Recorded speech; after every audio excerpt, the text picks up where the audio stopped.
Hello everybody and welcome to Cinema Savvy. It is myself George bringing you a brand new review, and tonight I am here with a review for Creed 3, which is released in cinemas this Friday the 3rd of March around the world. The third film in the Creed series, the ninth film I guess we could say in the Rocky series. Not the Rockyverse, that'd be a terrible name. And I'm here to give some spoiler-free thoughts on it, so do not worry, I'm not going to spoil anything. Of course, starring and directed by Michael B. Jordan.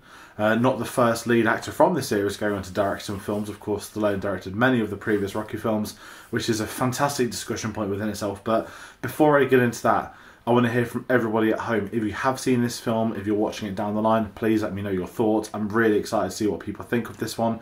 And if maybe you're looking forward to it, I'm really curious to know this. So please do comment, get involved. And if you do like this video, if you're a fan of the Rocky series or Michael B. Jordan, there's a lot more coming on the way. Of course, we are going through our Rocky Steelbook reviews. The 4K remasters are being released week by week at the moment. So our first Rocky review is up now, and the second one will be next week. Whenever the disc arrives, I'll be able to get a review out for you. Also, a lot more stuff coming. Social media is in the description below. But aside from that, as I said, I've seen the film early. It's been a very hectic night. I'm recording this at 1:15 in the morning. Train issues and whatnot, getting home. So I'm home about 2 hours after I would have been normally. But I'm still here getting this review out because it's a Wednesday, The Mandalorian's back tonight, there's a lot of stuff happening. And I want to get this review out because I absolutely loved this film as my initial impression. Giving my thoughts on the series very briefly, as I said, I'm a massive fan of the Rocky films. I've loved the Creed films so far. I had very low expectations when they were announced and was so happily immersed and absolutely loved that first film. The first film is almost on par with the first Rocky film, if I'm being honest. And obviously, you know, what's happened with the cast, that it's grown. We've had Drago Jr. Coming to the third one, it's this sort of, not underdog story, but it was very much like, oh, there's the third Creed film coming out. We'd kind of forgotten. We're in a packed year for film. But when they announced Michael B. Jordan the director, I was really excited for him. I think he's a tremendous actor. And as I said, akin of the history of the series, I was really interested to see what his approach would be. As someone that hasn't directed a feature-length film before, that has involvement with this, that's worked, of course, with so many amazing filmmakers over his career so far, that was a massive thing for me. And then you cast Jonathan Majors. Sold. You don't need to tell me anything more than that. You are in. Jonathan Majors, the villain in a Creed film, is one of the best pieces of casting I think I've seen in a... Is this qualified for a proper blockbuster? I don't know, but Jonathan Majors in a Creed film is perfect casting. Immediately one of the best characters of the entire series. And his story and what we get with him in this, different to the trailer, I'm going to say as well. I love what they do with him. I love his performance. And I think, if I'm going to be really honest, the Creed films have lacked that iconic villain. I know Tony Bellew, of course, is in the first one, and it was, you know, a real fighter that makes a massive difference. Of course, Drago Jr. in the second film, Drago himself, it detracts away from Creed's story to me, not as a criticism, it's what a Drago film would do, but Jonathan Majors in this film, playing Dane, I thought he's tremendous. Easily one of the best characters of the Creed trilogy on the spot, and I'm so glad that we're able to bring in a character connected to Adonis in a very different way to his father's surname, his father's legacy. This is someone directly attached to Adonis, and if you're going into this as a fan of Jonathan Majors, maybe you saw him in Ant-Man, you didn't like Ant-Man, maybe you liked Ant-Man, he will blow you away in this film, and I'm so glad. I think he's one of the talents of the next 10 years, and this film is a great way to get that going, to get it moving forward, and his chemistry with Michael B. Jordan in the ring together, I absolutely loved it. I think he absolutely nailed it. And kind of talking about Michael B. Jordan, the direction itself, you would be amazed to think this is his first film. The competency behind the camera, the visuals, the approach, the direction, it is an incredible directorial debut, and I think this is just the beginning of what his career could go on to do. And kind of in line with Stallone and Rocky, I love that he got the chances to direct those films, his approach to them, how integral he is to those, and that's why I think it's so normal for Michael B. Jordan to get this chance to direct this first. You know, people can look into however they want to look into this. Oh, he's just been cast because he's the main actor. Yes, that's fine. I've not got a problem with that. And if this means down the line he's going to get more projects, he's all for it. I thought he did a tremendous job at directing this. And as a rookie director, my approach was, how will he do the fights? How will he be able to do this? How will he direct and fight, do the drama, and where they take Adonis in this with very much a back seat for a lot of the film, to come into the forefront to need to fight, I think it really worked with the approach, what they're doing with the story, but just his competency as a director I thought was amazing. Visually, it stood out within itself. I thought the direction in Creed 2 was a bit flat. If I'm being honest, it's not bad by any stretch of the imagination. The Rocky series itself, to me, there's now 8 out of 9 great films in there. That's just my thoughts on the whole series. There's 8 out of 9 great films. Michael B. Jordan in this, and what he's able to do with the boxing, with the fight, the sound design. I saw it in IMAX today. Now, a big thing for me, I always advocate the IMAX experience. I sort of laughed in Avatar when we got this Creed featurette, and they spoke about you'll feel every punch. The sound design that they do with this in the fight scenes is tremendous, but they actually shot on IMAX really well. I was very surprised. I'm happy to put my hand up and say I got that one massively wrong, because I did.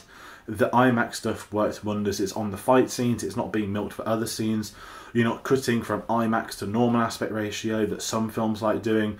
This absolutely gets it right. It uses it when it has to, and it elevates the boxing fights in this. And I think that's a really big thing with this film, is that you are finishing off a threequel. I know there's talk of the 4th film. If I'm being personally honest, I would love it to end on a trilogy. I'd love it to end like this. 9 films in the Rocky saga. It's expanded into Creed. 8 out of 9 great films. What more can you do? You've had Jonathan Majors as a villain. You've had Drago Jr. as a villain. You've had real boxers in that. I don't know what they could do moving forward. And if it's a case of Michael B. Jordan wants to direct more, that's great. And I know that we're going to get some more Tom Clancy adaptations. I'd love to see what else he's capable of doing as a director. But for me, I would love this series to end with this trilogy, because it is a fantastic trilogy. There's not been many of them. When people talk about modern great trilogies, you know, certainly of, I don't want to say this century so far, but if we look at the last 10 years, I wouldn't even count Dark Knight Rises, you know, that's 11 years ago now, but you've really got, for me, the Planet of the Apes trilogy of Andy Serkis, the Creed films. Someone's going to point something out really obvious that I've forgotten. John Wick doesn't count, there's a 4th film on the way, so a great trilogy in the last decade is something we don't get a lot of, and this delivered with that, and it would be such a great way for them to leave it on a high. It's an emotional high. I'm invested in the film, I'm invested in these characters, I'm invested in the story, the villain as well.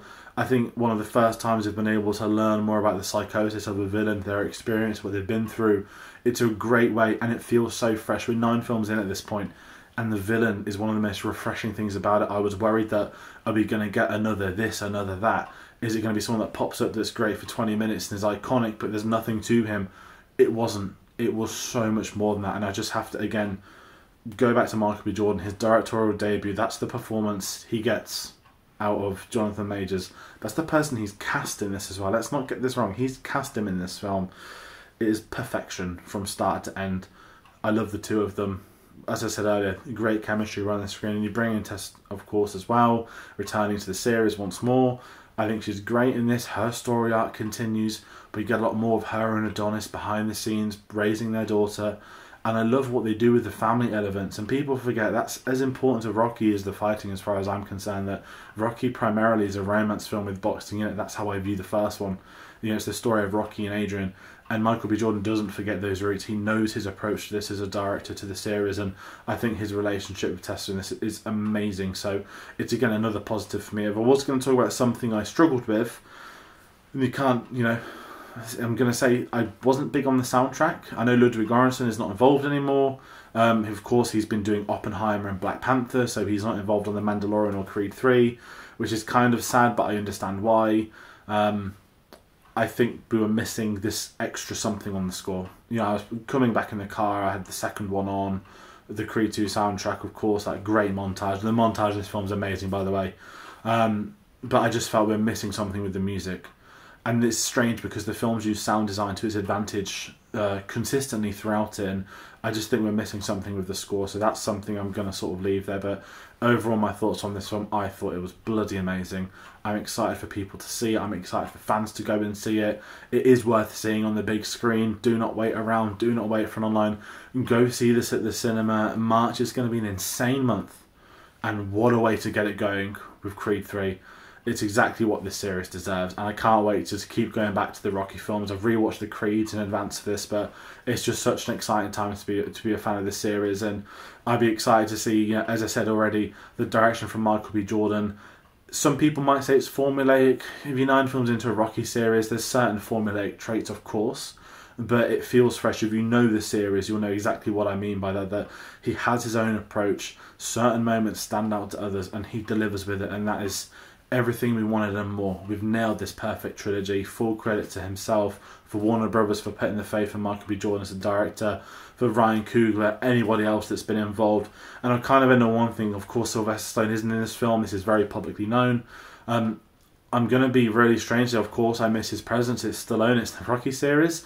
He is this gaping figure. There are references made and whatnot to him in there, and you know what they're talking about. And I do miss him to a point, but the story doesn't miss him. There's no big moment where we think we need Stallone here. They have worked around that very well. For whatever reasons behind the scenes, I know there was talk of a Rocky 7. It's not happening now. There was talk of the Drago series, which thankfully isn't happening now. Obviously, there's a lot of behind the scenes that's way out of our pay grade, but I think for the Creed films, of course I miss Sly, of course we miss him, it's part of this, but they did deliver, they did continue that legacy, and I've got to go have hats off. That's probably not an easy task for Michael B. Jordan to have your first film in this series of 9 without having Stallone in there, but he nailed it as well, so full credit to everybody involved. Is there a standout? Jonathan Majors. He is an absolute weapon.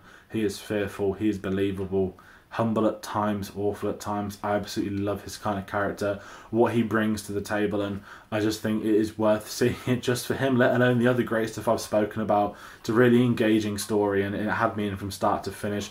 Reactions with the punches, the great choreography. It didn't. I know anime's been spoken about a lot with Michael B. Jordan being a fan and certain inspirations, but I never felt like that watching this. There's definitely a visual style to the shoot, to the fighting scenes. But it's not so far visual, it takes you out of it. It's not so far visual, it doesn't work for boxing. It absolutely does. It's not like two Transformers fighting. He's got a real life of direction, and I'm excited to see so much more of his career. So that's going to do it for this review of Creed 3. I hope you've enjoyed it. I hope you go and see the film.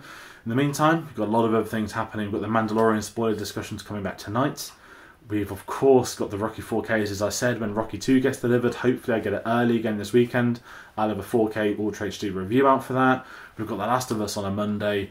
Loads of new releases this month, so it's going to be a busy one. And we're off to a bang with Creed 3, so that's going to do it for me tonight. Thank you all for watching, for commenting, for being involved with a lot of our videos. It does mean a lot. See you on the next one. Take care.